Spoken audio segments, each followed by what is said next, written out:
Double ഡെക്കറിന് പിന്നാലെ ഗതാഗത മന്ത്രിയുടെ നിർദ്ദേശപ്രകാരം കെഎസ്ആർടിസി മൂന്നാറിൽ 4 സൈറ്റ് സീയിങ് സർവീസ് കൂടി ആരംഭിച്ചു.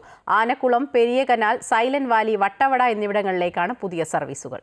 വിനോദസഞ്ചാരികൾക്ക് മൂന്നാറിന്റെ സമീപ പ്രദേശങ്ങളിലെ കാഴ്ചകൾ കാണാൻ അവസരമൊരുക്കി കെഎസ്ആർടിസി സൈറ്റ് സീയിങ് സർവീസുകൾക്ക് നേരത്തെ തുടക്കം കുറിച്ചിരുന്നു. ഈ സർവീസുകൾ മെച്ചപ്പെട്ട നിലയിൽ മുന്നോട്ടു പോകുന്നുണ്ട്. ഇതിനൊപ്പമാണ് 4 പുതിയ സൈറ്റ് സീയിങ് സർവീസുകൾ കൂടി കൂടുതൽ പ്രദേശങ്ങളിലേക്ക് മൂന്നാർ ഡിപ്പോയിൽ നിന്നും ആരംഭിച്ചത്.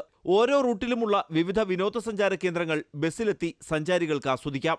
ഇപ്പോൾ നമ്മൾ തുടങ്ങിയിരിക്കുന്നത് മാങ്കുളം ആനക്കുളമാണ്. അത് ആനയെ കാണാൻ പോകുന്നതിന് വേണ്ടിയും ഡബിൾ ഡെക്കറിൽ ആദ്യത്തെ ട്രിപ്പ് പോയിട്ട് വരുന്നവർക്ക് വേണ്ടി ക്രമീകരിച്ചിട്ടുള്ളതാണ്. പിന്നെ ഒന്ന് മാട്ടുപ്പെട്ടി കുണ്ടള ടോപ്പ് സ്റ്റേഷൻ, വട്ടവട കോവിലൂര്, ഒന്ന് സൂര്യനെല്ലി, ഒന്ന് ആനക്കുളം, പിന്നെ ഒന്ന് ഗ്യാപ്പ് റോഡ് വഴി ചതുരംഗപ്പാറ.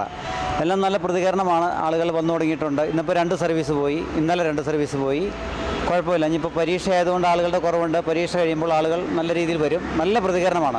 ദിവസങ്ങൾക്ക് മുമ്പ് ഡബിൾ ഡെക്കർ ബസിന്റെ ഉദ്ഘാടനത്തിനെത്തിയ ഗതാഗത വകുപ്പ് മന്ത്രി മൂന്നാറിൽ കൂടുതൽ സൈറ്റ് സീയിങ് സർവീസുകൾ ആരംഭിക്കുമെന്ന് പ്രഖ്യാപിച്ചിരുന്നു. പുതിയ സർവീസുകൾ തുടങ്ങിയതോടെ സഞ്ചാരികൾക്ക് കുറഞ്ഞ ചെലവിൽ മൂന്നാറിന്റെ കാഴ്ചകൾ കണ്ട് ആസ്വദിക്കാൻ അവസരമൊരുങ്ങി. ഡബിൾ ഡെക്കർ ബസ് ഇതിനോടകം സഞ്ചാരികൾ ഏറ്റെടുത്തു കഴിഞ്ഞു. പദ്ധതി വിജയമായതോടെ കെഎസ്ആർടിസി കൂടുതൽ ഡബിൾ ഡെക്കർ ബസ് മൂന്നാറിലെത്തിക്കാനും സാധ്യതയേറി. അമൃത ന്യൂസ്, ഇടുക്കി.